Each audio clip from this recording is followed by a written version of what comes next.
Boa noite, amigos. Boa noite. Estamos iniciando aqui mais um vídeo do Instituto Ecoflora, projeto Pão de Açúcar Verde. E a gente está comemorando nesse ano os 18 anos do projeto Pão de Açúcar Verde. Estamos comemorando também os 10 anos da adoção oficial lá na face leste do Pão de Açúcar, os 2,5 hectares de adotados, né? Extraoficialmente em 2002. Em 2010 a gente finalizou, melhor dizendo, oficializou essa adoção e hoje são 2,5 hectares adotados. Então está completando 10 anos esse ano e nós estamos comemorando também agora em 2020 os 2 anos da criação do Instituto Ecoflora, que vem a ser, né, uma decorrência natural do projeto Pão de Açúcar Verde, né? Ou seja, a legalização, né, a formalização em uma ONG, né? Então, um ano, apesar da pandemia, né, apesar de tudo isso que está acontecendo aí, trágico, dramático, um ano completamente atípico, né, com muitos desafios para todos nós, mas apesar disso tudo, para nós tem sido um ano interessante nesse sentido, né, de efemérides, né, de comemoração, porque a pandemia é passageira, né? Isso que a gente vem construindo está sendo construído com bastante solidez, né? Consistência, e a gente vai avançar, a pandemia vai passar, né? E isso tudo vai ficar para trás e a gente vai continuar na missão. Meu convidado de hoje é o Gustavo Pedro.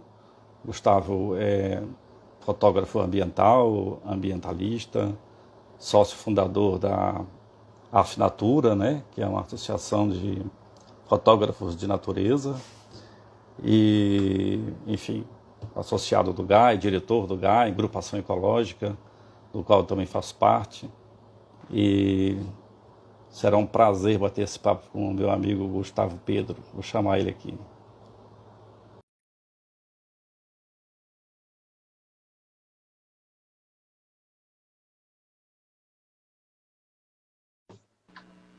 Vera Zamit, tudo bem, Vera? Alô, Gustavo, boa Boa noite. aí, caro nobre amigo. Tô ajustando a Agora câmera aqui sim. porque nunca, nunca tá perfeito, né? Imagina. A gente está sempre na estrada, apesar da pandemia, Fotógrafo é, como você falou, enfim. Mas é um prazer estar aqui com fotógrafo é assim, você. né? Prazer, meu É um amigo. prazer estar aqui dividindo a tela com você nesse dia. A gente está com a família de férias, enfim, isolados, mas de férias. E, enfim, estou pronto aí para esse bate-papo, para a gente poder falar um pouquinho da minha atividade, que é a fotografia e o ativismo ambiental, né? Que, enfim, dentro da minha história se confunde as duas coisas. É inevitável falar do ambientalismo sem citar a fotografia e vice-versa. Eu posso falar um É pouquinho verdade. disso agora, né? Se você permitir. É, eu eu comecei com contato com a natureza desde que eu nasci, mas assim, desde cedo, com 9 anos de idade, meu pai já me levava para mergulhar. Então, Ah, é? meu esporte primeiro foi mergulho. Eu fiz mergulho autônomo aos 14 anos. E quando fui apresentado ao montanhismo, por volta de 17, 16 anos, me apaixonei também pelas montanhas.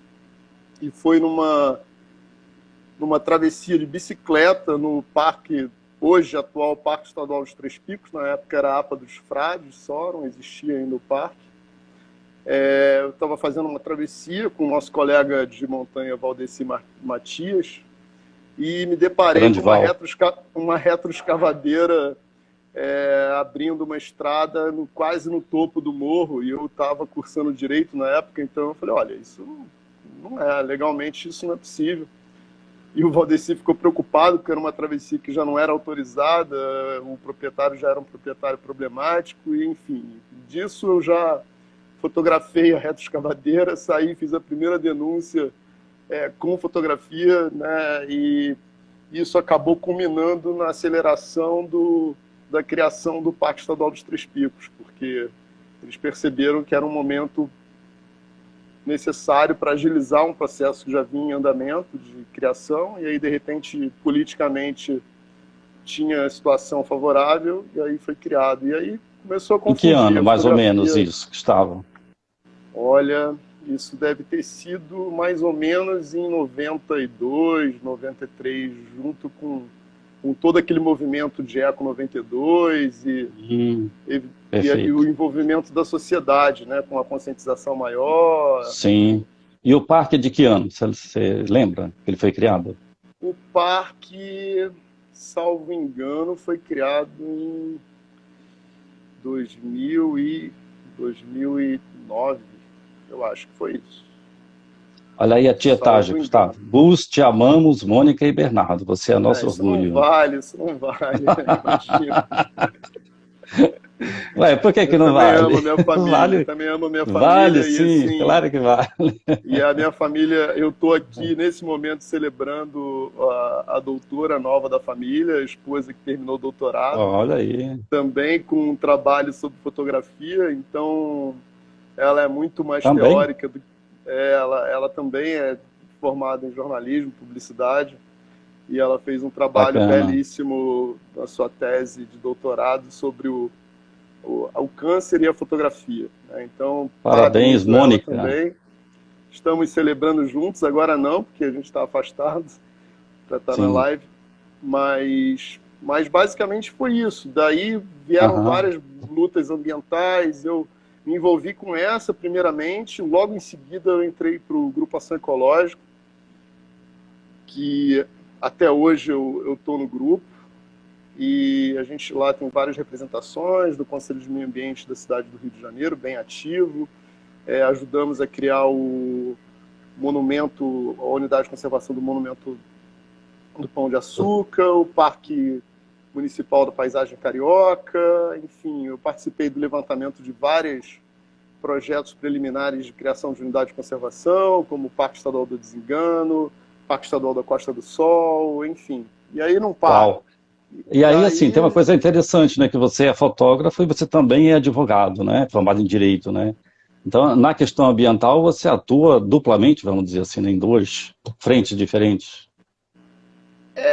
o que eu costumo dizer para as pessoas que gostam de fotografia, principalmente fotografia de natureza, é que qualquer coisa que você estude vai dar caldo e vai fazer com que você afine o seu olhar em relação ao ambiente, né? Então, no caso, o direito, ele acabou abrindo muitos horizontes, né? Não só em termos de eu saber o que a legislação permite, o que não permite, mas também de entrar em algumas lutas que envolvem a fotografia e a questão cultural. Uma delas acabou culminando na fundação da Associação de Fotógrafos de Natureza, que é uma associação nacional. Já existia a ideia, Haroldo Paulo Júnior, Zig, Fábio Colombini, Luiz Cláudio Marigo, que eu deixo uma salva de palmas e pesares pela saudade, que ontem É, seria aniversário de 70 anos dele, então a gente tem ele como pioneiro, como exemplo, né? E aí, nesse aspecto, a gente criou a fundação muito em função da dificuldade que a gente começou a ter dos trabalhos em relação aos parques nacionais e às unidades de conservação. Isso era quando uma briga isso? que começou na década de 90, quando ainda era... Oh, perdão. Quando ainda era o IBAMA, né, Uhum. ainda não tinha passado para o ICMBio, as unidades de conservação federais, e aí eles baixaram uma portaria, eles começaram a confundir as grandes locações cinematográficas com a imagem do fotógrafo individual, que não deixa quase impacto, enfim. Eles confundiram, colocaram tudo no mesmo balaio e começaram a cobrar uma diária que hoje seria mais ou menos na faixa de uns R$ 3.000 por dia para você estar entrando para fotografar. Imagina, Caramba. se já é difícil você produzir um material que você consiga vender isso por esse valor, né? O trabalho, às vezes, você tem uma fotografia que você planeja ela e você fica anos para realizar, dependendo de fatores climáticos, logística, e no final pagam R$ 500, R$ 600, R$ 1.000, 1.500. Então, assim, é muito difícil. Isso inviabilizava a fotografia de natureza de forma profissional, né? Você fechava o mercado e criava ainda uma problemática maior ainda, não só a falta de produção de imagens das nossas unidades, né, num mercado que é necessário, que sensibiliza o público, né? Porque na época eu procurei os publicitários e eles disseram, não, se a gente não puder usar da Unidade de Conservação Nacional, a gente compra dos Estados Unidos por $100, que é a taxa que eles cobram lá, $100 para qualquer uso, independente do uso, e a gente vai usar a imagem do Arizona. Então imagina, a gente perde essa identidade cultural do nosso patrimônio ambiental brasileiro. Então a gente começou, belíssimo, aliás, a gente começou uma questão de conscientização, depois de enfrentamento, que por um equívoco, mais uma vez, os equívocos se repetem, né? Eu não acho que nem tenha sido mal intencionado, é uma confusão mesmo de conceitos.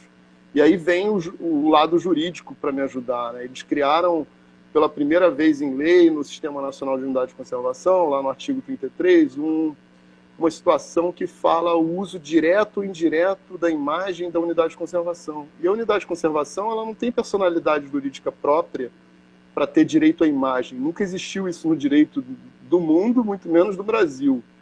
E aí criaram, e aí, claro, quando você tem uma lei, você cria, né? Você cria um conceito novo, e isso veio gerando muito mais problemas, né? Porque muitas vezes o fotógrafo de fora do país, que não é atingido pela legislação nacional, ele entra aqui como turista, faz o acervo fotográfico, hoje até com celular você consegue produzir boas imagens, e depois você vai trabalhar com isso no mercado internacional. E o Brasil não tem nenhum controle, nem tem jurisdição para estar controlando isso. Então, efetivamente, essa norma só veio para prejudicar o fotógrafo brasileiro, que está dentro do Brasil, com dificuldade já de comprar equipamento, com uma carga tributária muito alta, com uma dificuldade de infraestrutura, de logística, de apoio, né? A gente vem sofrendo cada vez mais cortes em relação às políticas de incentivo fiscal. Então, assim, a gente pegou essa bandeira e não era defender o fotógrafo de forma individual, era uma questão de defender a publicização e a sensibilização em relação à imagem do nosso patrimônio cultural e ambiental. Então, e até o acesso também, né, nesse caso, né? Exatamente. Só que isso, na verdade, a gente conseguiu avançar muito, né? A gente conseguiu avançar numa instrução normativa, que já está na 3ª versão, exatamente nesse sentido, de que se você está pedindo para entrar, para fotografar num horário que é aberto ao público, no local que já é aberto à visitação pública, você não precisa mais pedir autorização prévia. A própria instrução normativa já te autoriza.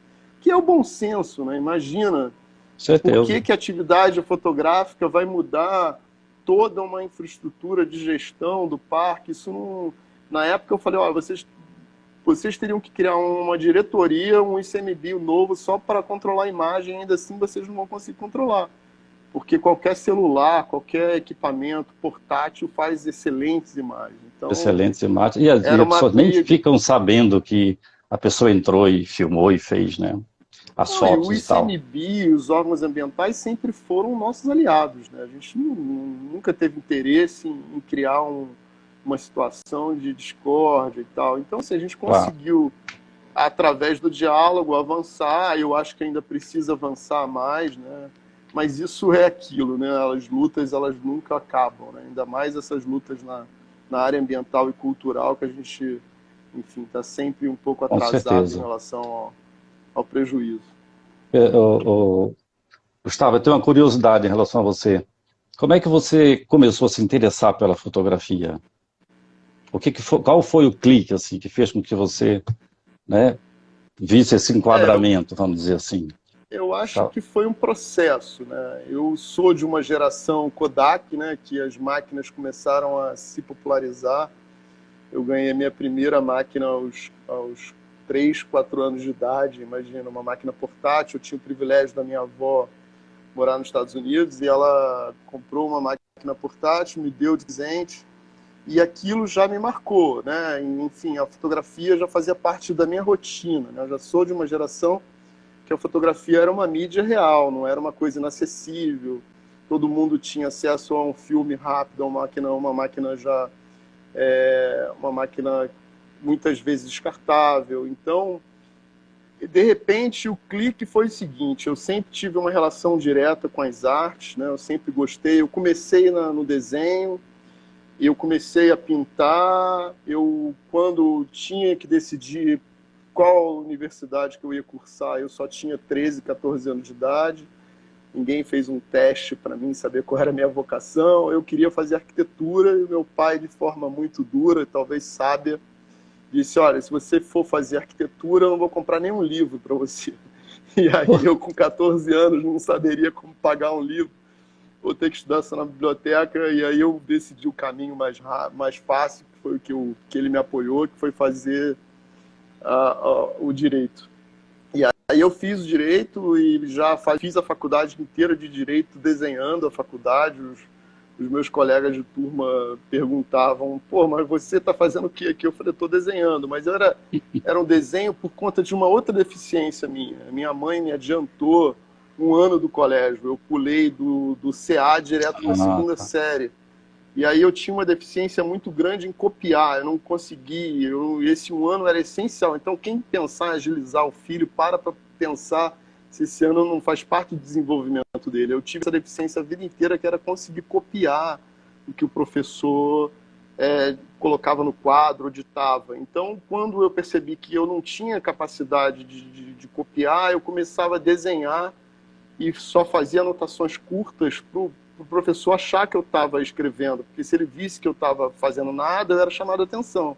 Então, a estratégia foi desenhar. Só que eu tinha uma frustração muito grande, que eu só fui resolver depois com muitos anos de análise, que era lidar com o processo do desenho. Eu começava um desenho e se eu não terminasse ele de imediato, a minha crítica em relação ao meu trabalho era muito grande, eu acabava me desfazendo do desenho. Então, os poucos desenhos que eu tenho foram as pessoas que guardavam, porque eu achava que estava ruim, que não estava bom, e me desfazia dele. E aí, de repente, a fotografia veio resolver isso, porque a fotografia é muito instantânea, né? Você pega o momento e, evidentemente, que se eu também não te mostrar esse momento, você não vai saber que ele existiu. Então, a fotografia venceu também uma situação em relação à minha forma de lidar com o resultado. Eu sou muito crítico em relação ao meu trabalho. A gente não começa de um dia para o outro a fotografar e a ter enquadramento. Eu digo que, e aí eu falo, né, quando a gente tem a oportunidade de estar dando aula e estar com os alunos, a gente fala, olha, a fotografia é tudo que você é, não é só o estudo técnico da luz, não é só o conhecimento em relação ao equipamento, é tudo que você enxerga como ser humano. E isso vai mudando ao longo dos anos, né? Você vai tendo sensibilidade em relação ao tema, você vai mudando a forma de ver uma paisagem, e tudo isso cria o que a gente fala na arte, que é o olhar autoral, né? Que é quando você se distancia da média e você começa a ter um olhar próprio, né? Um olhar que é seu, você não está mais tentando copiar o que o outro faz, a gente faz fotografia de natureza, eu não uso esse conceito, eu uso fotografia ambiental, porque eu acho que natureza é tudo, né? Acho que até o cimento ele tem a base toda de matéria-prima natural, então o plástico veio do petróleo, que é natural, então assim, eu acho muito raso falar fotografia de natureza como se fosse uma coisa distante de tudo que existe no planeta e no universo. Então, para mim, é fotografia ambiental, porque tudo está interrelacionado, e nesse conceito é muito fácil você também se perder, né? Então você tem que criar um tema, uma situação, e às vezes existe um preconceito, né? Principalmente no Brasil, acho que lá fora não acontece isso, que é a questão de acharem que tudo que é fotografia de natureza é documental, né? É um retrato da realidade. Não é. Você está interpretando, você está escolhendo o horário, você está escolhendo a situação, você está escolhendo se você quer colocar tudo em foco, tirar o foco de um objeto, tirar um objeto da imagem. Isso, para quem entrar no meu Instagram, eu fiz alguns ensaios antes da gente estar conversando agora, exatamente para mostrar isso.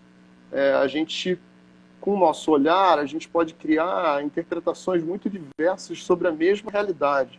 Então, por exemplo, tem uma situação que eu acabei não postando, mas era uma foto emblemática de um corte de árvores que estava acontecendo na faixa do que é o Parque Municipal Nelson Mandela, que é mais conhecido como uma reserva, lá no Recreio. E aí Uhum. estavam cortando árvores e quem saía dos condomínios falava assim, estão desmatando. E, na verdade, o que estavam fazendo era um controle de exóticas, estavam tirando os casuarinas. Então, assim, a foto e a informação, elas são exatamente a base de como as coisas vão ser interpretadas. Então, a gente tem que ter muita responsabilidade, porque se eu pego uma foto daquela e digo, olha, está acontecendo um desmatamento no Recreio, acabou, eu já criei um desmatamento. Né? De certa É, forma, está sendo a, re- controlado nas óticas. sim. E essa coisa da reportagem fotográfica, né? Que antigamente isso era uma coisa bem assim, até não autoral. Mas você está falando aí desse registro, né? E desse impacto, né? Você joga hoje numa rede social, aquilo vira um fato, né? Em contexto, né? Real, porque está ali demonstrado, né? Mas é claro, né? Se você for buscar o que aconteceu de fato, às vezes não é nada daquilo. Quer dizer, tem o fato real, o corte, mas o que gerou aquilo ali é uma situação completamente diferente. A gente que é da área ambiental sabe bem disso, né? São muitas confusões, muitos fatos misturados, né? E aí eu tenho uma pergunta para você sobre essa questão ainda, né, do seu clique inicial lá. Como é que foi, e essa continuidade, quando é que você percebeu que isso poderia se tornar uma profissão, vamos dizer assim, ou então, né, uma atividade permanente na sua vida? Foi uma consequência meio natural, porque Uhum. mais uma vez eu vou citar o mestre Luiz Cláudio Marigo, e ele dizia o seguinte, né, a gente tem a vantagem no Brasil da profissão do fotógrafo não ser regulamentado. Então não Não é? existe o fotógrafo, não é regulamentado. Uau. Tem o fotojornalista, mas você não tem o fotógrafo como profissão regulamentada no Brasil. Então eu costumo dizer que todo mundo é amador. E aí a grande vantagem de ser amador, e aí eu falo isso para quem está começando e, enfim, para quem já tem uma grande carga de trabalho já publicado, é que quando você é amador, você ama.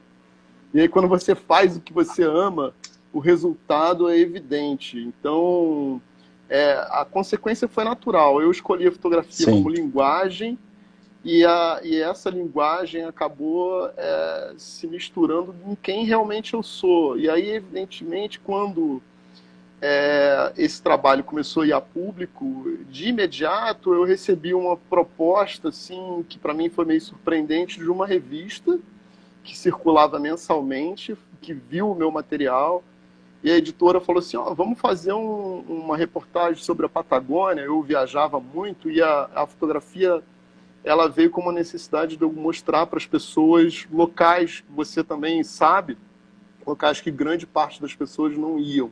Hoje os acessos melhoraram, a infraestrutura melhorou, mas na época que a gente começou a caminhar no montanhismo, até hoje, tem lugares que você, quando eu fiz a última publicação maior, né, do livro do Parque Estadual dos Três Picos, Maravilhoso, inclusive. 99% das trilhas elas estavam fechadas, né?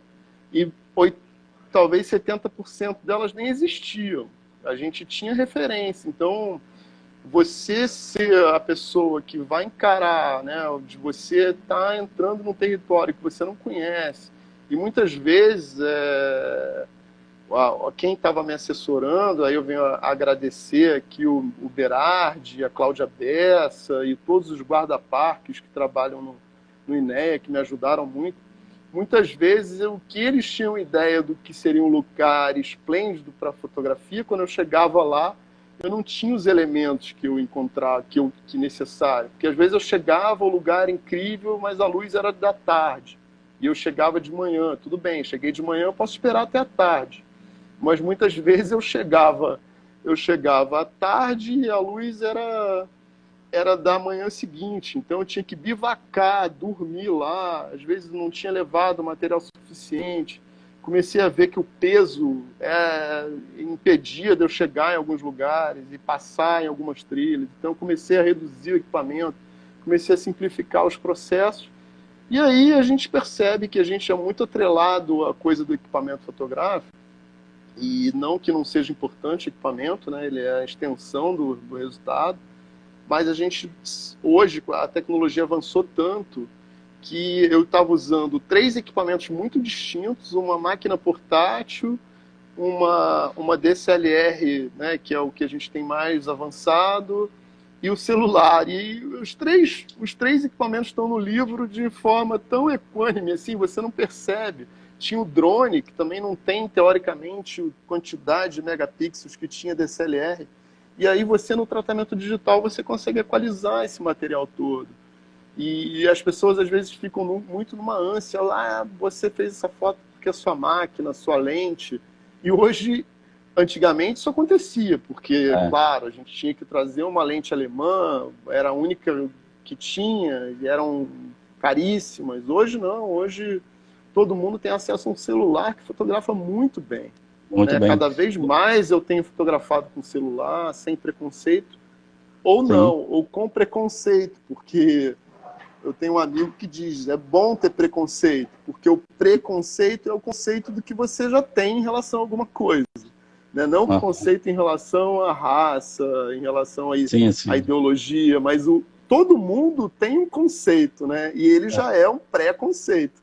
Porque você tem esse conceito estabelecido para fazer a foto. Então, eu não vejo, eu não tenho a capacidade de criar todas as imagens que eu faço. Eu mentalizo, eu planejo, e às vezes você pensa assim, eu vou fotografar amanhã, que choveu ontem, amanhã o dia vai estar azul, porque a poeira do ar caiu com a chuva, e aí chega no dia seguinte e continua nublado, o sol não entra no ponto que você queria. Então, assim, a foto ela tem um planejamento, mas a fotografia de natureza, mais do que o planejamento, é você saber lidar com as diversidades e com as possibilidades de mudança, né?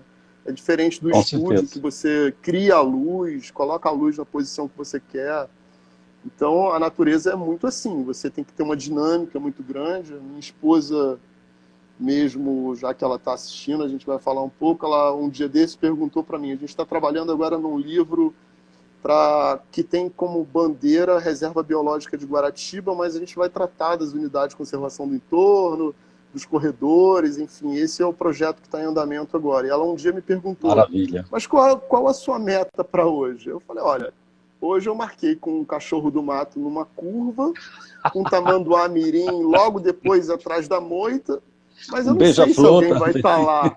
A gente cria a expectativa, a gente sabe quais as espécies que estão lá, que podem estar lá, e ainda assim a gente surpreendeu um dia desse com uma espécie nova que não tinha registro para o Rio de Janeiro. E não tinha registro nem histórico.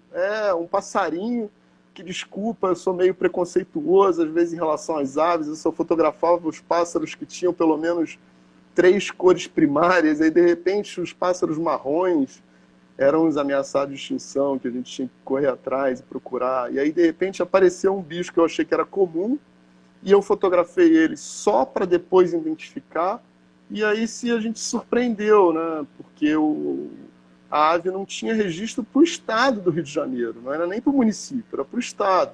E não tinha registro nem histórico. E aí a academia, né, se ela é preconceituosa, já vai falar, porra, o Gustavo arrumou esse bicho aonde? Levou na bolsa dele durante a viagem? E não, né? Na verdade, talvez por eu ser uma pessoa com a cabeça aberta e sem tão conhecimento a ponto de dizer, não, esse bicho não pode ser esse bicho, eu fotografei ele, né? Porque talvez se eu sou um bicho comum, eu sei o que é, ele ia passar despercebido, né? E às vezes o detalhe é o branquinho da ponta do rabo, é a crista que ele não levanta. Então é basicamente isso. Deixa eu te dar um recado aqui. Não sei se você viu, o João Quental está com a gente aqui, né? Mestre Quental, é uma das pessoas que me inspiram. Até fiquei nervoso aqui, caiu o celular. Mas é uma pessoa que me inspira... Eu estou falando isso porque eu sei que ele é uma referência importante para você, né? Não só uma referência na fotografia, né? E na fotografia de aves, mas uma referência como ser humano, né? Uma pessoa incrível que conseguiu juntar a literatura, juntar a arte, tudo que ele é, e fazer um trabalho fantástico, não só tô vendo aqui as fotos dele. As pessoas. Maravilhoso, maravilhoso. O Quental é fantástico. A E ele gente fica. fotografa muito A aves, gente, né? Ele gosta muito de aves. olha que já que ele está assistindo, a gente vai falar. Ele começou fotografando muita ave, mas ele fotografa tudo, né? Acho que, na Sim, verdade, as pessoas é claro. que querem te colocar numa casinha, numa Ah, caixinha. Eu não, mesmo. não, eu digo só o que eu estou vendo aqui. Eu vejo muita ave aqui Pois é, no mas é porque Instagram ele, dele. ele fotografa muita coisa, mas ele se Sim, destacou, né? Ele se destacou pelo conhecimento e pela capacidade técnica de fotografar e se dedicou, né? Enfim, é um dos fotógrafos que é. tem um dos maiores acervos de aves. Eu nem tento chegar a nada parecido, porque Eu vou teria até que viver pelo sugerir a menos quem 100 está anos. a quem tá nos assistindo, se quiser abrir o Instagram em outro, no laptop, e acompanhando aí as fotos do Gustavo, né? O Facebook também, né? Gustavo de Paula. E aí vocês vão ver fotos maravilhosas, a gente vai conversando e o pessoal vai vendo as suas fotos, né, Gustavo? Eu acho que o inédito mesmo é ver o Gustavo, porque as fotos elas circulam muito. Às vezes é engraçado, às vezes tem uma pessoa ou outra que fala assim: Poxa, Gustavo, você gosta de fotografia? Entra no site de um fotógrafo que eu vi um material bem legal, você vai gostar. Aí teve uma situação dessa que ele falou: Mas quem é o fotógrafo? De repente eu conheço ele. Ele falou: o tal de Gustavo Pedro. E era eu mesmo, né? Porque durante anos eu separei o mundo Mas, jurídico, sim, Gustavo de sim, Paula, com um fotógrafo que é Gustavo Pedro. Gustavo E Pedro, né? quase que eu sofri uma crise de identidade, mas são a mesma É. pessoa. Às vezes estão Mas com roupa diferente. tirando aí o Quental, né, essas feras aí, é bom que o público comum aí faça essa junção agora, né, do Gustavo Pedro e das fotos aqui, É a mesma e do pessoa, é a Gustavo de mesma Paula. pessoa. E eu estou te perguntando Exatamente. também isso do João Quental, porque a gente teve um mutirão agora dia 12 e o Sérgio Benício foi fotografar Aham. para a gente, o maior carinho. E o Sérgio levou a máquina daquelas Leica? Não, não é Leica. Leica, sei lá. Uma máquina Aham. retangularzinha assim, sabe, preta. Aquilo é muito, muito antigo, né? Deve E ser aí, uma Rosenblatt. por aí. Uma E aí ele Rosenblatt, disse deve que, ser. eu falava assim, falei para ele, mas isso aí é só de H, né? Ele falou, não, eu gosto muito de fotografar com essa máquina, porque ela tem Uma lentes, Rolleiflex, deve ser uma isso, Rolleiflex. Rolleiflex, exatamente, uma Rolleiflex. Ele falou que essas máquinas, as lentes dessa máquina, elas eram feitas com lentes que fazia telescópio. Quer dizer, não há nada que se compare hoje em dia. São lentes espetaculares, ele disse, né? E, enfim, e uma boa máquina ainda. Ele gosta de fotografar com ela, né? Desses mais antigos, bem mais antigos, alguém te influenciou desses mestres antigos? Eu acho que todos eles influenciam, né? Me influenciaram muito, né? Até porque a gente não tem tantos anos de fotografia de natureza brasileira, né? A gente Não? deve ter aí... Não, não. A gente tem mais ou menos aí uns 50 anos de uma fotografia consolidada, mais ou menos. Então, assim, os pioneiros, claro, dois que foram, assim, primordiais, porque influenciaram na minha infância, foi o Haroldo Paulo Júnior e o Luiz Cláudio Marigo, em função do projeto que eles tiveram com a Nestlé, do chocolate surpresa. E eles conseguiram convencer a Nestlé de fazer álbuns dos biomas brasileiros. Então, você imagina isso na década de Caramba! 80, tá se falando de biomas brasileiros. E aí você tinha que colecionar as fotos das espécies relacionadas a esses biomas. Então, assim, incrível. Eu não gostava nem muito de chocolate, mas eu ficava louco pro meu pai trazer o chocolate. Coitado da minha irmã, não sei se ela está aqui escutando, mas ela deve ter ficado meio gordinha nesse período, porque eu empurrava o meu chocolate para ela. Mas eu falava: eu te dou meu chocolate, você tem que me dar a figurinha. Era mais ou menos a troca, era essa. E aí eles influenciaram muito, assim, Uhum.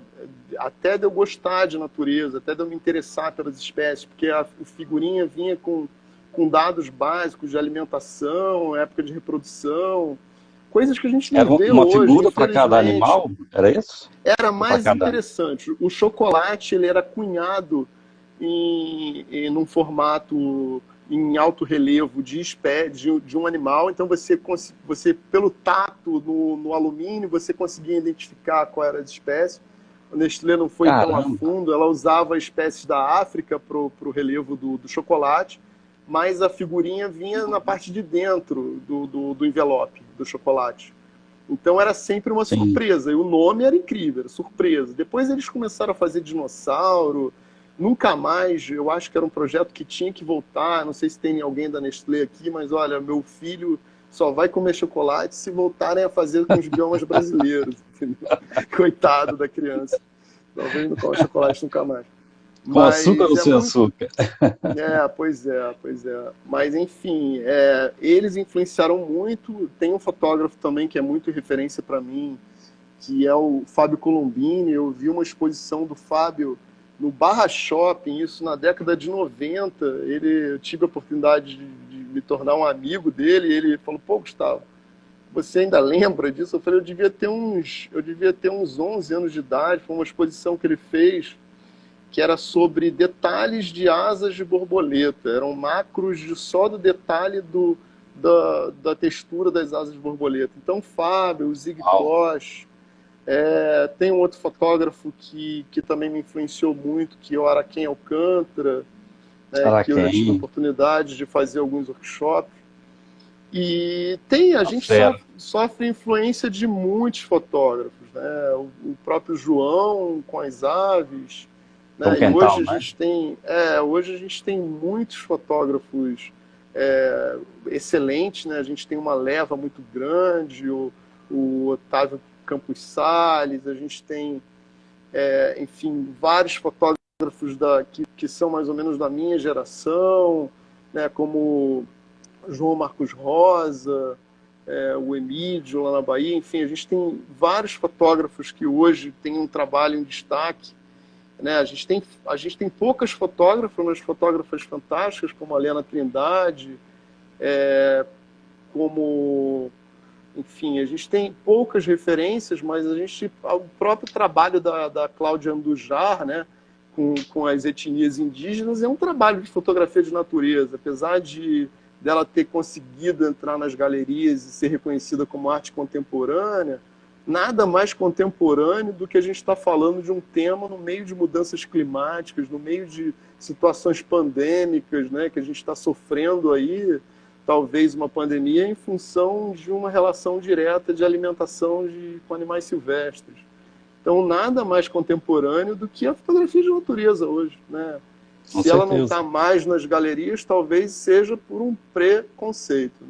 Não acho que Uhum. seja proposital, não acho que isso seja motivado, mas talvez no futuro a gente vai conseguir compreender o porquê que de fato fazem essa distinção, né? Porque a arte é tudo que culturalmente é produzido, goste você ou não, identifique-se você ou não, é arte, ponto final, né? Não tem esse Sim, com papo de, certeza. isso aqui é arte para galeria e isso aqui é artesanato. Não, tudo é arte, só que um é vendido por R$ 2 para o indivíduo lá da população tradicional tentar sobreviver, e o outro ganha 2 O outro milhões pro porque já milhões, conseguiu né? assinar e está no leilão. Enfim, e é bom que exista, né? Mas a gente tinha que acabar também com essas desigualdades em relação à cultura, né? A gente encurtar o espaço do artista com o reconhecimento de um bom trabalho, ou não ser reconhecido porque não tem um bom trabalho.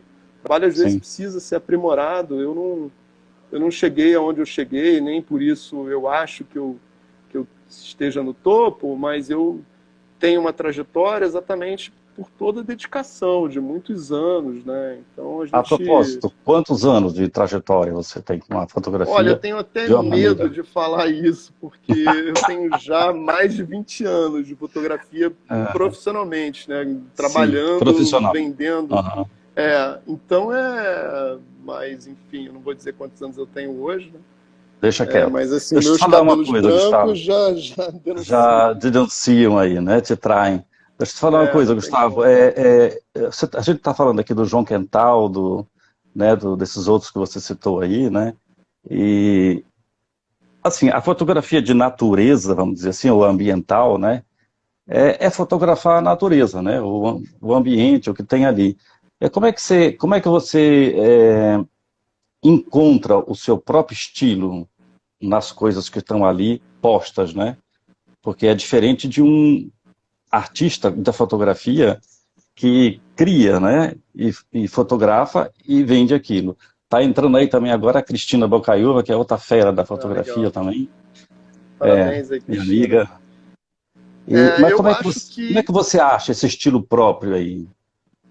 eu acho que não somos nós que achamos, é o público que cria, né? A gente tende a colocar as pessoas numa caixinha, né?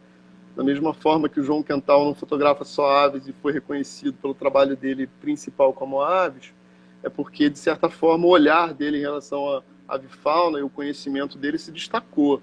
Então, eu acho que nem eu tenho esse controle ao certo. A gente tem uma linha de interesse, eu gosto muito, eu tenho aquele olhar um pouco de caçador, né? Eu gosto muito de planejar, de espreitar, de atrair o bicho para a imagem. Hoje eu estou numa situação que eu cada vez gosto mais de estar próximo da cena, eu gosto de estar com o bicho na grande angular, e isso é uma relação muito íntima, né? Você não só de conhecer comportamento, mas de você, do bicho, permitir que você tenha essa relação próxima, né? O ser humano tem milhões de anos caçando e extinguindo espécies, então a gente é o pior possível para quase todos os animais, né? Quase nenhum animal se aproxima da gente. Isso não é à toa, são muitos anos de evolução como predadores topo de cadeia. E eu não, eu te confesso que até hoje, né, eu tenho dificuldade de saber qual. Eu tenho períodos, né? Às vezes a gente é motivado por um trabalho que é desafiador, que cria uma meta para gente, e tem metas que nós criamos para gente. Aí você vai desenvolvendo um trabalho e criando um estilo em relação a isso. Mas uma vez eu recebi uma encomenda de fotos que era para umas agendas de uma empresa grande. E eu achei interessante que a pessoa responsável pela curadoria das fotos, o feedback dela em relação ao meu material foi assim: olha, eu vi material de vários fotógrafos, mas eu gostei do de vocês. É claro que ela estava procurando fotografia de animais especificamente. Ela falou assim: eu gostei do teu trabalho porque parece que os bichos não estão estressados. Aí eu falei: caramba, eu nunca ia imaginar isso se ela me falasse isso, porque assim, você nunca sabe ao certo o quanto você estressa um bicho até o ponto que ele foge de você, né? Ou avança para cima de você porque está estressado. Mas essa é uma Sim, linha muito tênue, né? É uma linha muito tênue. Daí você usar, às vezes, uma técnica evasiva, né? Porque às vezes você usa o playback, que é usar o chamado do bicho ou de um bicho que seria presa para ele, para você atrair o bicho. Ou você usa o canto do bicho, porque o bicho é territorialista, ele vai para cima do canto achando que o indivíduo invadiu o território dele. Tudo isso, de certa forma, é estressante, né?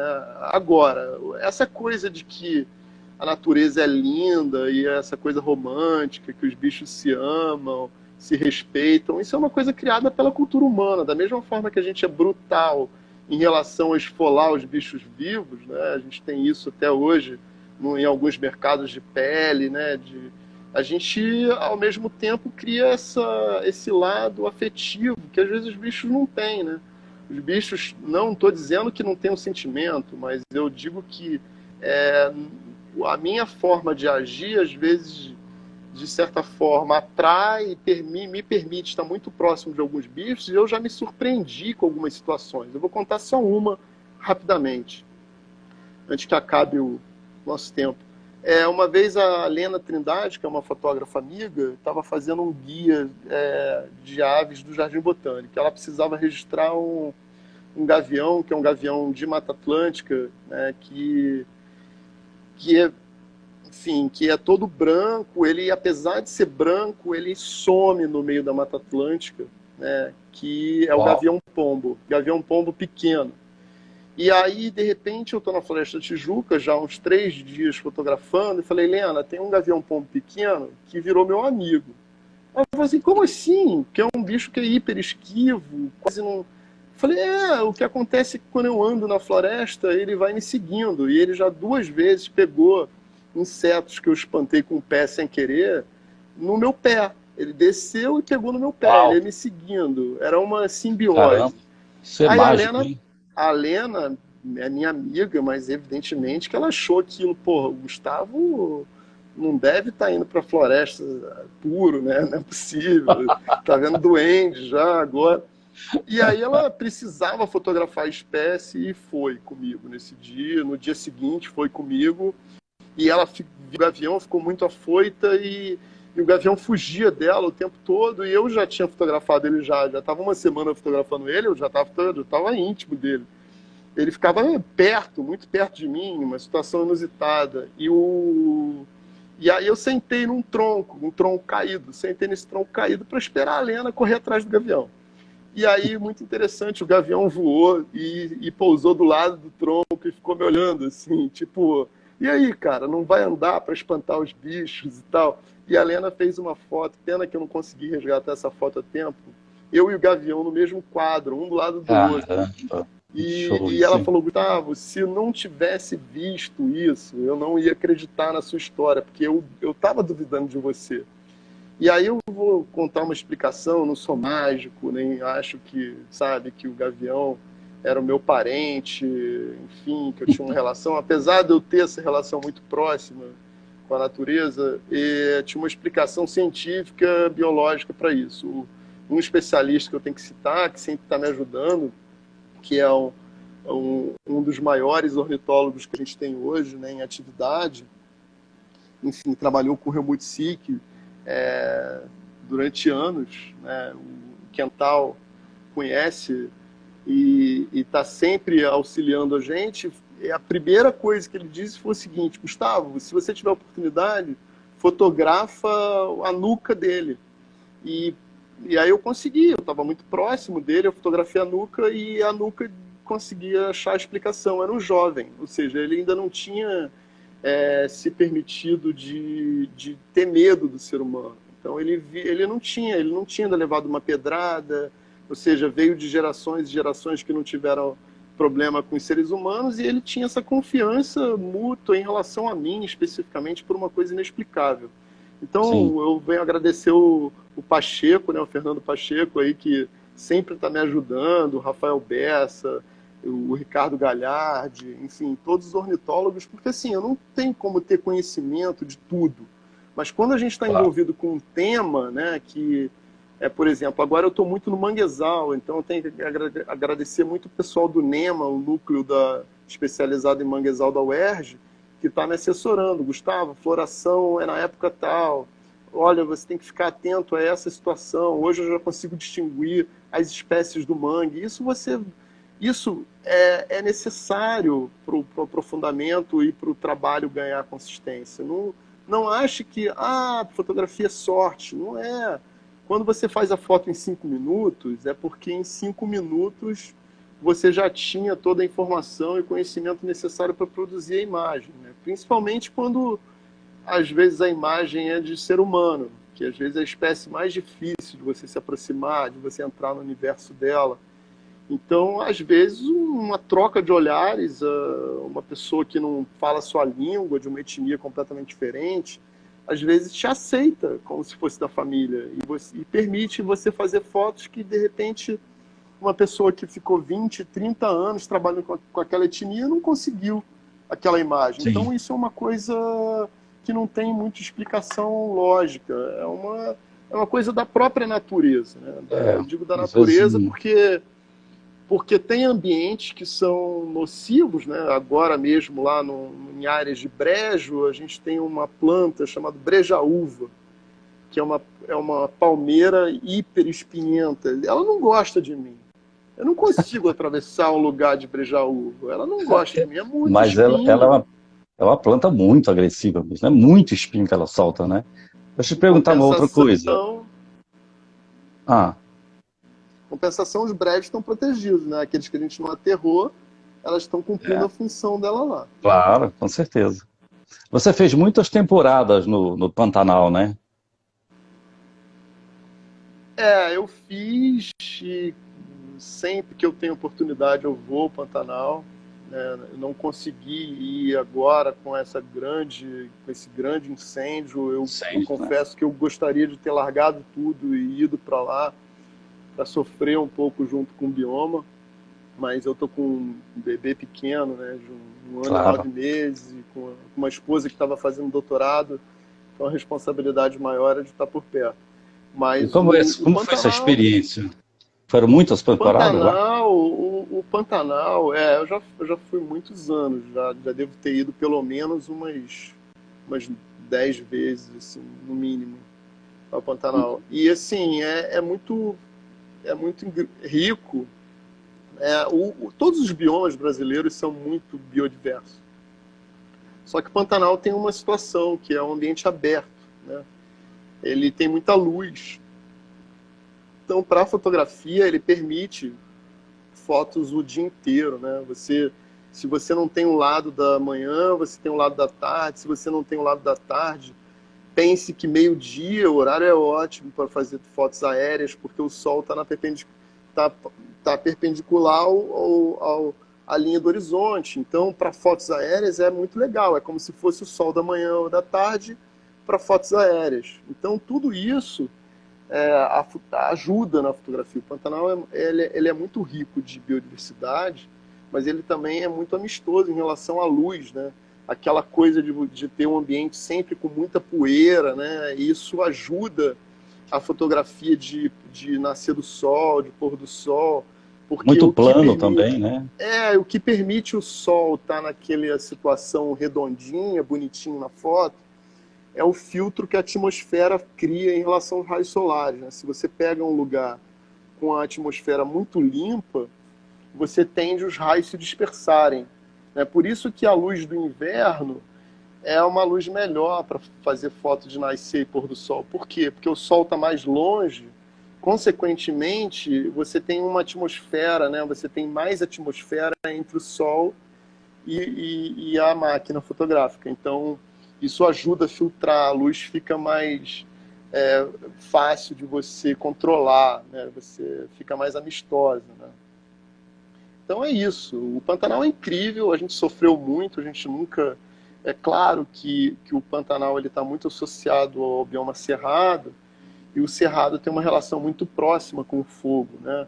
Mas daí Sim. você ouvir o que a gente tem ouvido, a atrocidade de dizer que só aconteceu isso porque o gado não está lá para controlar. Claro que essa biomassa acumulada, você tem uma tendência a ter mais riscos de incêndio com essa biomassa, né? E a gente tem uma problemática muito séria no Brasil, que a gente tem um tabu, né? Que até por conta do nosso histórico de falta de controle do fogo, a gente tem um tabu muito grande de tratar o fogo como um mecanismo também de controle dos incêndios, né? A gente, no mundo inteiro, você vai para a África do Sul, ambientes secos que tendem a pegar fogo, muito próximo da nossa savana africana, muito próximo do nosso cerrado, eles fazem Austrália os também, né? aceros, né? Eles fazem os aceros, né, para Uhum. você queimar por gleba, né, de certos setores que acumulou muito matéria orgânica, de você queimar de forma controlada. O Sim. problema é que no Brasil a gente tem vários tabus, né? Se você fala em controlar fogo, falar controlar animais exóticos, invasores, tudo isso é um tabu.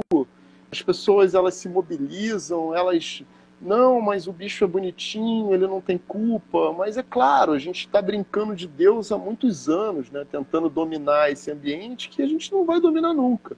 A pandemia veio muito para mostrar isso para gente. Agora está todo mundo É. enclausurado, preso, restrito por conta de um ser que muitos cientistas afirmam nem ser considerado um organismo vivo, né? E, enfim, eu tenho muito respeito até pelas pedras, né? Eu acho que até as pedras, para mim, elas têm vida. Elas nascem num determinado momento geológico, elas são erodidas, elas criam formatos e em um determinado momento elas viram areia, deixam de ser pedra, viram grãos. Então, assim, essa coisa Vão, de vida, para mim, é muito mais complexa, né? vão descascando, né? Trocando, Exatamente, vão mudando de renovando, né? cor, né? É. As próprias árvores, elas andam, né? As árvores andam, as pessoas falam, não, mas eu sempre passo ali, a árvore está no mesmo ponto. Claro, você vive inocentemente 50, 60 anos, 70, 80, 90, 100 anos, não é nada para determinadas espécies de árvores. As raízes vão mudando e se você for contar numa árvore que viveu 1000 anos, 2000 anos, ela já mudou de ponto onde ela nasceu. Então elas andam, né? A gente que acha que o tempo do planeta é o nosso tempo, é o tempo que a gente vê, né? E Até que o tempo que a o gente... nosso padrão é o padrão também de outros. De tudo no Não tem universo, como. né? A gente É, criou o ano-luz, né? A gente vê as mudanças climáticas aí, agora mesmo lá na Rebio Guaratiba, eu estou me surpreendendo com as aroeiras com fruto. Eu via fruto da aroeira em abril, maio, aí de repente a gente está em dezembro com fruto de aroeira, aí eu pergunto, está adiantado? Está atrasado? Não sei, de repente está no tempo certo, de repente a amostragem que a gente tinha de aroeira era muito pequena para determinar especificamente quando todas as aroeiras vão frutificar, né? Aí a gente, é, claro, tem que avaliar, né? Isso, ter uma base de dados para saber se não é fruto da mudança climática ou se é uma condição natural. é. Gustavo, agora como ambientalista especificamente, né, a gente está passando, para explorar esse seu lado, quer dizer, né, ambientalista, a gente está passando por uma situação surreal, né, que é a tentativa de transformar, né, de derrubar, né, destruir a floresta do Camboatá, né, e transformar aquilo num autódromo, né, é uma situação completamente inusitada, né, que é a última, né, talvez uma das últimas é, reservas de Mata Atlântica de Baixada, né. Você fez um trabalho fotográfico lá também, que foi muito importante para demonstrar, né, as espécies que existem lá e a importância de se preservar a floresta do Camboatá, não foi isso? Eu não, né? Foi um conjunto de pessoas. Eu fui só o Sim. instrumento com a fotografia. E claro, a fotografia hoje ela tem esse poder, né? De mostrar para as pessoas. E claro, isso é um recorte. Eu acho que era uma floresta que, se todos conhecessem, se não fosse uma área militar restrita e ninguém tivesse acesso, jamais permitiriam nem se cogitar de fazer um autódromo lá, porque assim, não, ninguém é contra autódromo. Eu acho que qualquer empreendimento é um empreendimento, independente se você gosta ou não de Fórmula 1. Só que é completamente, não acho que seja surreal, não, é completamente real, porque o Rio de Janeiro é muito sui generis, porque repetitivamente os erros históricos eles são continuados, né? E a gente sabe que por trás do autódromo não é a vontade de fazer um autódromo, é descaracterizar uma área.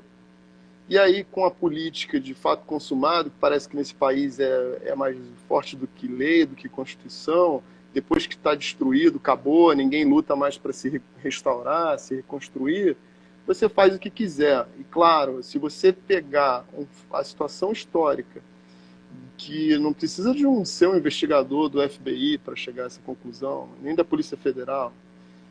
Se você pegar que a maior parte de todas as unidades de quartéis da Avenida Brasil viraram ou condomínios, ou shoppings, ou empreendimentos imobiliários, daí você se conclui por que não venderam Deodoro antes, né? Porque não venderam Deodoro antes, porque, primeiro, talvez o Exército ainda tenha realmente algum apego a essas áreas florestais. Eu acredito, a gente não dá para falar de uma corporação como o Exército de forma única. Eu acho que nem o próprio Exército tem consciência da importância estratégica para a conservação da Mata Atlântica da Floresta do Camboatá. Como você disse, não é uma invenção, é a última floresta de mata de baixada da zona norte da cidade do Rio de Janeiro. Em um dos lugares com menos florestas, com IDH pior do município, ou seja, mais atingido pela pobreza, pela miséria. Então, assim, quando você chega num lugar que é miserável e você promete para a população que aquilo vai melhorar, elas acreditam. Elas já perderam a esperança de tudo. Elas Que já vão viram o dar trator empregos, passar. né? Vão passar, imagina, um esporte extremamente elitizado, específico, vai dar emprego na Saz, construção. saz, Só na Sazonal também, né? construção. Depois o que? Você acha o quê? Enfim, vão servir uísque durante a. Sabe, não é um esporte de massa que o público tem acesso. Então, assim, por que brigar? Por que trazer o esporte que para a última área florestada? Ou seja, tem tanta área degradada, não só no estado do Rio de Janeiro, mas dentro do próprio município do Rio de Janeiro, Tem incluindo a alternativas, própria inclusive, né? não, incluindo a própria área onde foi retirado o autódromo de Jacarepaguá. É uma área que está abandonada hoje, com uma infraestrutura voltada para Copa e Olimpíada que está abandonada. Se não está abandonada, está subutilizada. Né? A gente tem Mônaco com um circuito de rua. Então, De assim, rua. por que não pensar num circuito de rua, né, dentro de um desenho? Não. Então, assim, no meu modo de ver, a única situação é tentar descaracterizar a área para a área poder ter valor comercial, porque nenhum empreendedor privado, conhecendo a legislação protetiva que tem a Mata Atlântica hoje, com uma lei específica, conseguiria aprovar um empreendimento desse porte. Não, olha, eles estão usando uma desculpa de interesse público com uma área de interesse, com uma área que é nossa, uma área que até hoje não se veio à tona é o documento que foi transmitido para a prefeitura, nem a sessão, né? Porque até hoje está tendo manobra militar lá. Então, é tudo muito obscuro, sabe? Eu fico muito triste, porque eu tenho muitos amigos militares que eu admiro muito, e eu duvido que eles seriam consenso em relação a permitir algo parecido como isso. E O você, Exército o Exército, sim, ele está de parabéns. Muitas das áreas que estão conservadas hoje, no caso, como a Rebio Guaratiba, é graças ao Exército. Então, eu tenho que bater palma para próprio toda Mona essa Pão de corporação. Açúcar, Mona Pão de Exatamente. Açúcar também, né? Ô, Gustavo, mas você foi lá na floresta do Camboatá e fez um registro fotográfico dessas espécies lá, né? Eu fui lá, olha, eu fui lá só 4 vezes, que é muito pouco. E assim, impressionante que em 4 vezes a gente fotografou mais de 4 espécies ameaçadas de extinção. Ou seja, bastava ter uma ameaçada de extinção para qualquer empreendimento ser engavetado. Né? A gente não está falando de uma espécie única, a gente está falando de uma espécie ameaçada de extinção a nível nacional. E lá a gente achou mais de 4. E assim, a gente até brincava, que a gente falava assim, pô, vamos parar, porque senão, como é que pode? Assim, uma área que teoricamente é uma ilha. Assim, eu já ouvi muito de engenheiro florestal, amigos bem intencionados, dizer assim, não, é uma ilha, né? Ela não tem conexão direta mais com outras áreas de Mata Atlântica, ela está condenada geneticamente, não tem troca genética, não tem. E, de repente, um lugar que está isolado há tantos anos, né, mais de 30 anos, tem uma riqueza incrível. Imagina você, um lugar que ainda tem um bicho que você não vê nem no lugar mais preservado da Floresta da Tijuca do Rio de Janeiro, você não consegue encontrar mais um pássaro que é o trinca-ferro, que é um bicho que sumiu por causa de gaiola. E, de repente, um trinca-ferro no meio de uma um absurdo de quantidade de gaiola em volta, está cantando dentro de uma mata. E vai dizer, ah, não, soltaram o trinca-ferro lá. Não interessa. O trinca-ferro está prosperando lá, está se reproduzindo lá, e você não vê isso em nenhum outro lugar da cidade. Os caras, assim, é absurdo que biólogos e outros técnicos que sejam contratados para fazer um estudo de impacto ambiental ignorem os dados científicos. Assim, eles ignoraram o fato da possibilidade de ter peixes de nuvens lá, que são os rivolídeos. São bichos tão ameaçados que têm impacto mundial de conservação dessas espécies de peixe. Eles são muito restritos, áreas muito restritas, ou seja, eles não fizeram um estudo aprofundado e, de repente, a primeira pessoa que passou uma redinha assim encontrou uma espécie de rivolídeo lá, uma espécie de peixe-nuvem. Esses bichos são muito interessantes, porque eles, não sei se você conhece, rivolídeos são peixes diminutos, de uma beleza incrível, né? Só que eles têm uma estratégia de reprodução que é, eles colocam os ovos, eles têm um período reprodutivo muito rápido, porque eles estão em locais que geralmente lugares secam. Então eles vivem em poças. Então a poça seca, eles colocam os ovos e às vezes fica 1 ano, 2, 3, 4, 5 anos sem ter água. De repente vem uma chuva e aí brotam, eclodem aqueles ovos que já estavam secos no meio da areia, eclodem. Então os índios diziam que eram peixes de nuvens porque achavam que eles vinham com a chuva, Eles que eles caíam caíam, com né? a chuva. Então é incrível.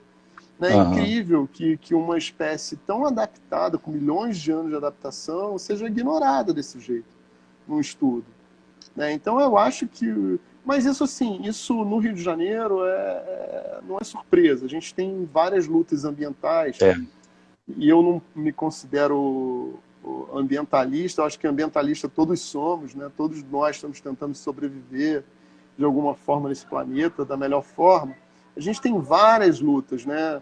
A gente tem o caso do campo de golfe, que foi uma área de restinga incrível, dentro do que eles desafetaram por lei municipal, desafetaram parte do parque municipal para atender um tamanho de golfe que foi criado naquela Olimpíada. Ou seja, se eles dissessem, não, vamos deixar para aumentar o campo de golfe na Olimpíada que vem, não, eles criaram um parâmetro olímpico e simplesmente passaram a retroescavadeira em cima de uma restinga, que assim, é uma das coisas mais ameaçadas dentro dos ecossistemas de Mata Atlântica, para dar lugar a uma grama exótica para uma pessoa jogar um esporte que a gente nem tem tradição.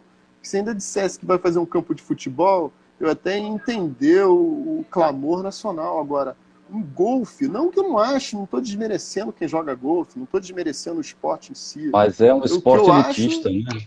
mas independente de ser elitista, a gente não pode, cada vez que decidir investir em equipamento esportivo, a gente comprometer ambientes naturais preservados. A gente não Reservados, pode, a exatamente. gente não tem condições mais de hoje abrir mão de nada de Mata Atlântica, nada. A Não gente só tem. deixou 8%. 8%, você tem noção? Se você parar para pensar que evolutivamente talvez a Mata Atlântica tenha ido até além do que hoje é a Amazônia, né? A gente tem fragmentos, né? A gente tem animais que demonstram que tem estudos, né? Que alguns animais eram de Mata Atlântica e se adaptaram a ser de Mata Atlântica, um dos biomas mais antigos que a gente tem. E A gente mais não pode abrir biodiversos mão. também, né, Gustavo? Não, e é mais biodiverso dentro de toda a degradação. Que Sim. imaginam que era de biodiverso quando ela era toda primária, intacta.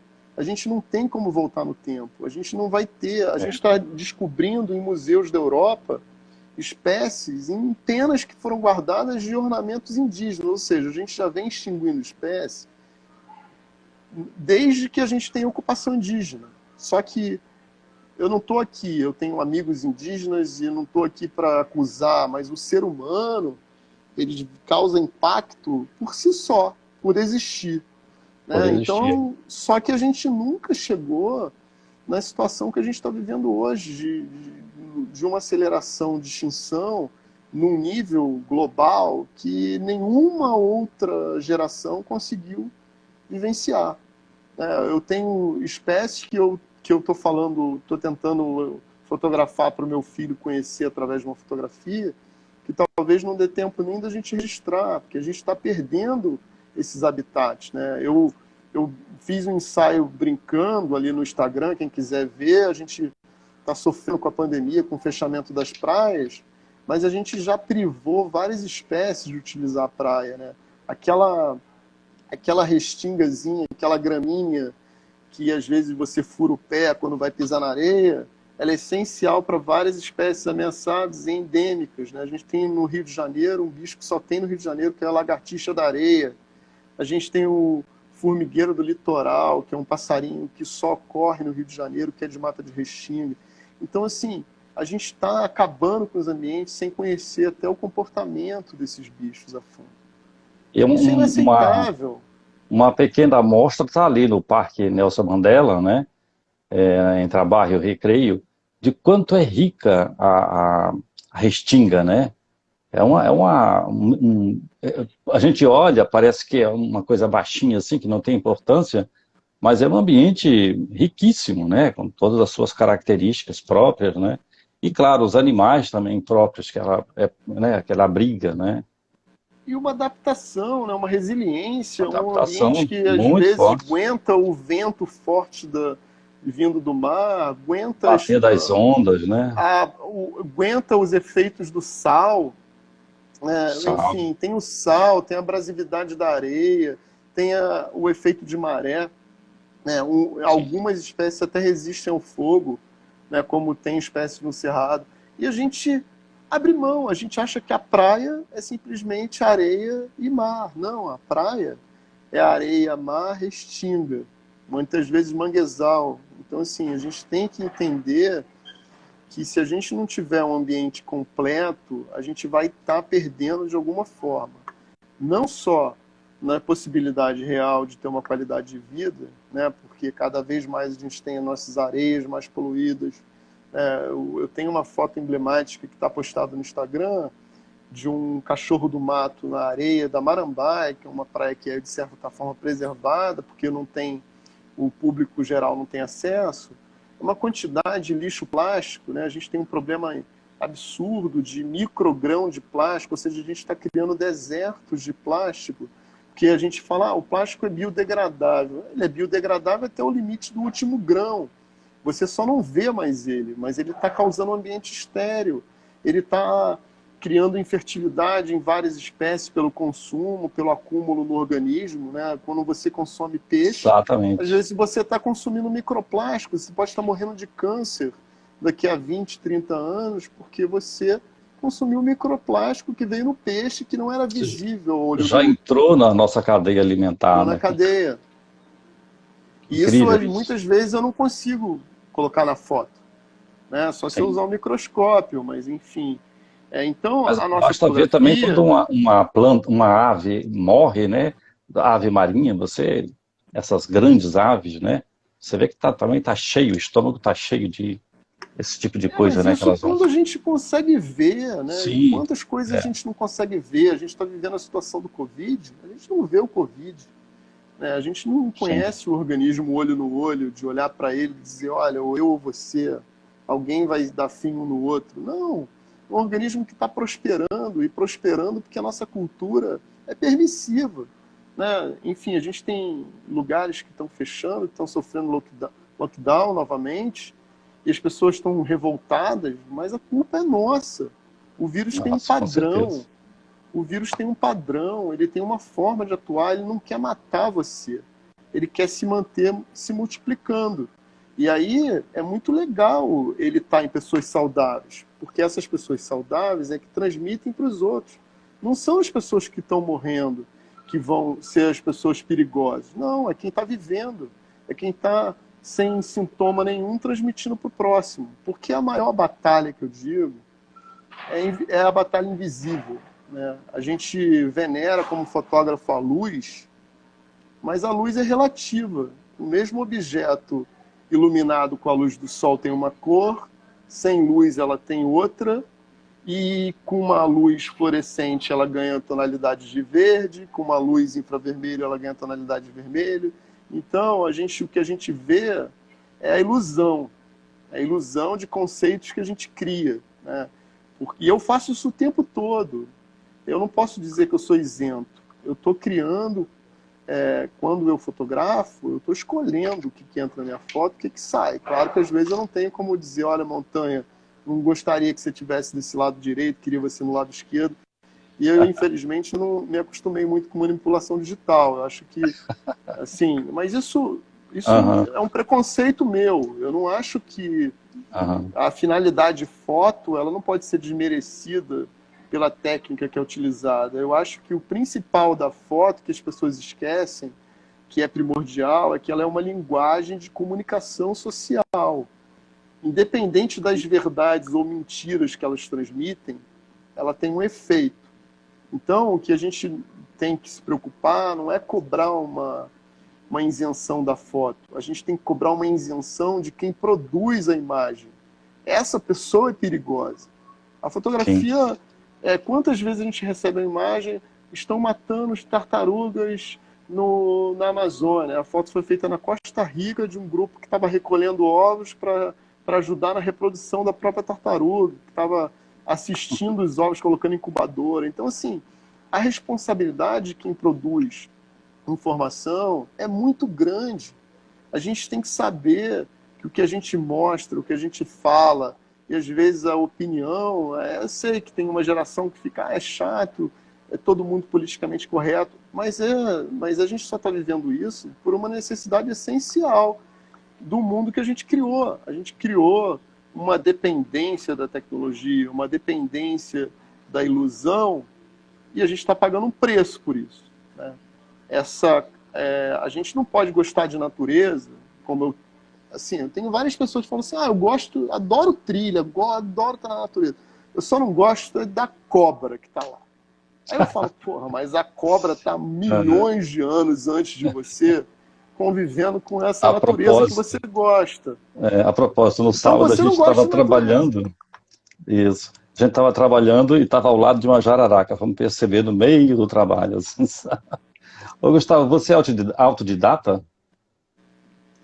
Olha, em alguns aspectos eu sou, né? Eu sou uma pessoa que estudo muito por conta própria e tal, Sim. mas eu, na fotografia, eu tenho anos de cursos, então, enfim, eu comecei fazendo workshops, depois eu fiz cursos, desde cursos básicos no Ateliê da Imagem, acabei dentro da minha formação, acabei virando professor, dei aula na Trilharte, dou aulas em algumas outras escolas que a gente é convidado, mas eu tenho uma formação técnica de cursos Sim. livres, né?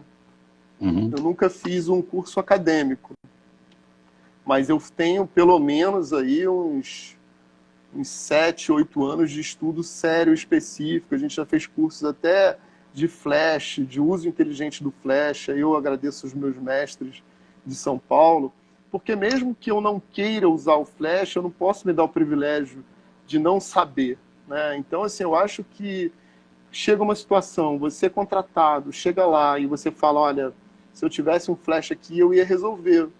Porque é muito lúdico, as pessoas acham que a vida do fotógrafo é assim, poxa, o cara vive viajando em lugares legais, que eu gostaria de ir. Só que assim, não estou querendo dizer que é ruim, porque eu acho que quem fotografa a natureza gosta de passar perrengue, né? Para mim, dormir no meio do mato, sem barraca, com um plásticozinho que a gente só coloca para não pegar um carrapato ou um ácaro desse que a ciência ainda nem descreveu, que você fica se coçando por um mês e meio e nenhum dermatologista resolve, é basicamente gostar de passar perrengue, mas assim, não é a fantasia que as pessoas criam da fotografia de natureza é perrengue, 99% das situações são perrengue. É difícil, os acessos são complicados, às vezes você é contratado para um trabalho e o carro que vai te levar numa estrada que só entra veículo 4x4 só pode te levar de manhã, mas a luz é da tarde. E aí o cara fala aí, ó, se vira, porque o trabalho está contratado. E aí, porra, o cara pega a foto depois que foi publicada no livro e fala, porra, o fotógrafo fez essa foto horrorosa. A luz não era da manhã, a luz era da tarde. Olha aqui, tá no contraluz. Mas a gente tem que se virar com o que tem. E é muito isso. Por isso que eu digo, é muito mais legal ser amador, né? Porque o amador, ele vai no horário certo, ele dedica, ele pega o recurso dele sem pensar se ele vai ter prejuízo. Ele faz aquilo porque ele sabe que o resultado que ele quer é o melhor. E o profissional, às vezes, não tem essa possibilidade. Você trabalha com o Sim. equipamento que tem, com o horário que tem, e muitas vezes o resultado não é o que você gostaria. É o prazo que te permite, né? O Três Picos foi muito assim. Tinha trilhas que a gente ficou 3 dias batendo facão. Eu não batia facão, porque eu sou péssimo de facão. Se eu for bater o facão, eu corto um dedo. Mas eu tinha muita gente me ajudando. Com 3 dias batendo facão, não chegava no lugar, porque o tempo fechava, e aí vinha um grupo na semana seguinte meia hora de facão, chegava no lugar, vinha com a filmagem, com fotos, e falava, pô, Gustavo, por que você não entrou isso no livro? Eu falei, cara, porque eu não consegui chegar, eu tinha prazo.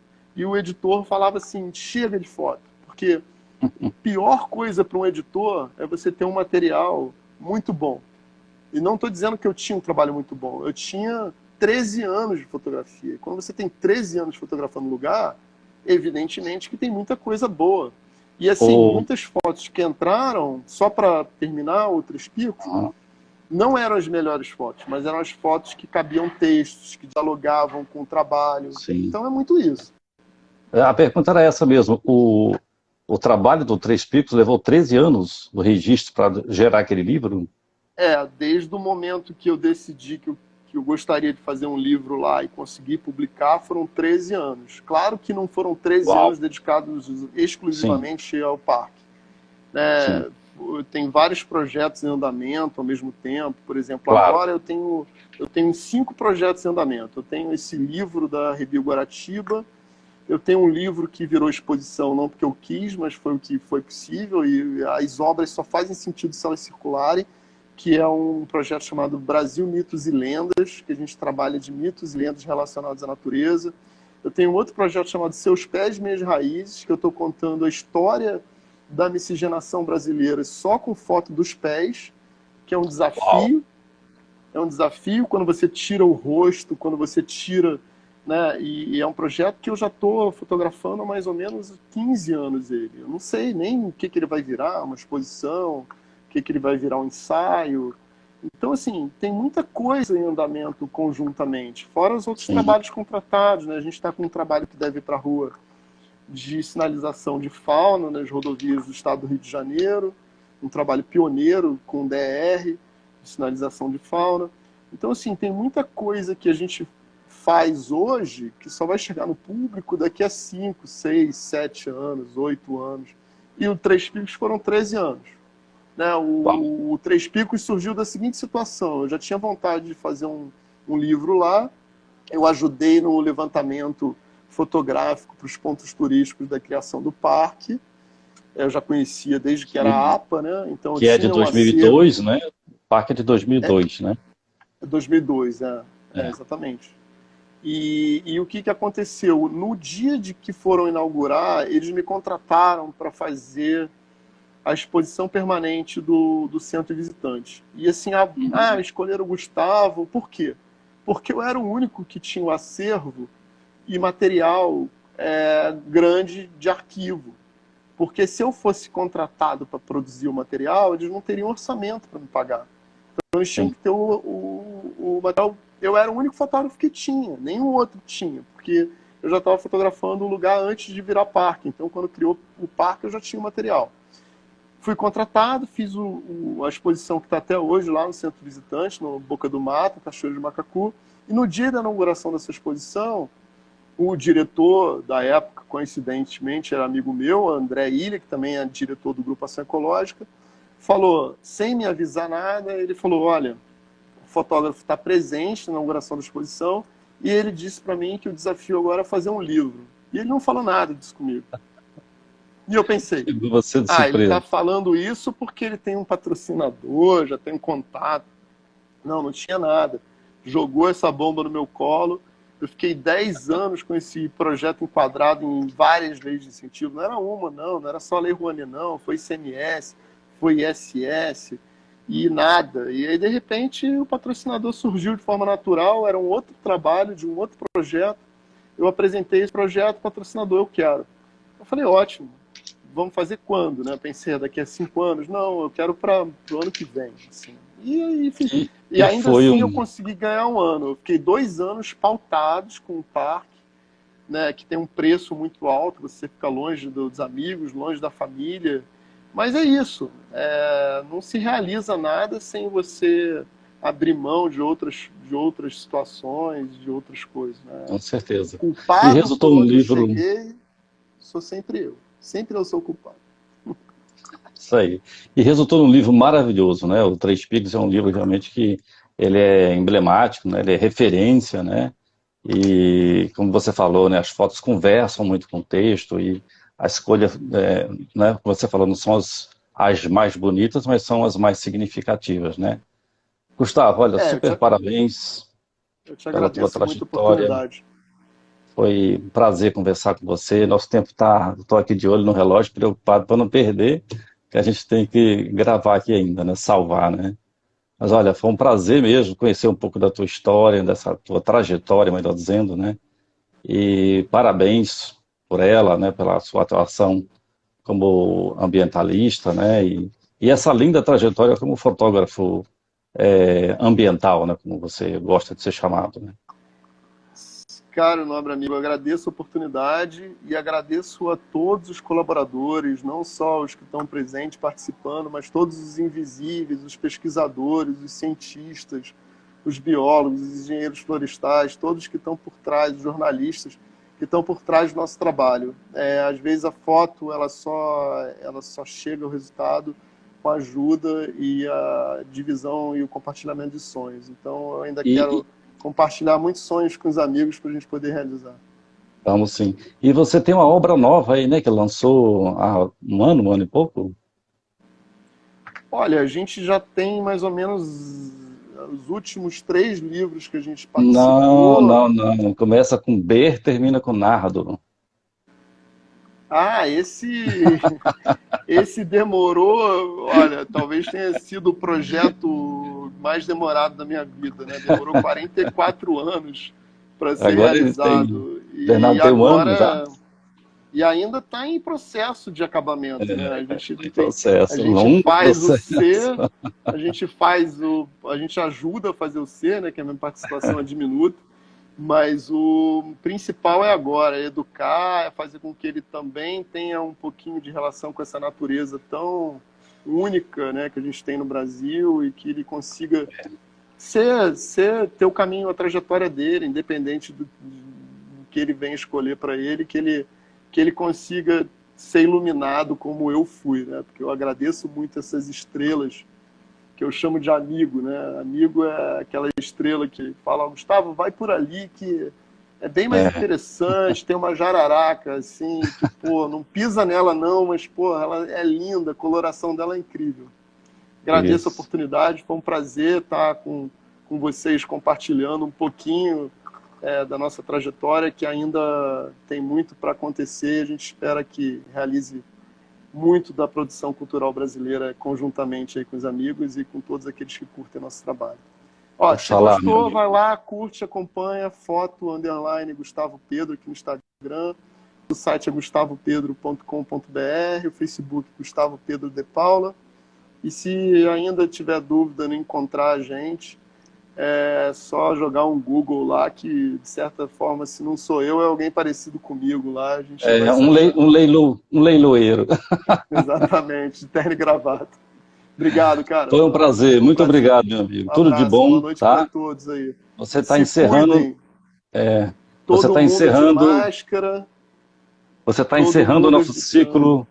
o nosso ciclo de entrevistas aqui do projeto Pão de Açúcar Verde do Instituto Ecoflora. Uma honra para a gente Se encerrar com cuidem, você, viu? pessoal. É uma honra estar com você com esse trabalho fantástico aí. Obrigado pela Grande oportunidade. abraço. Um Tchau, abraço. tchau.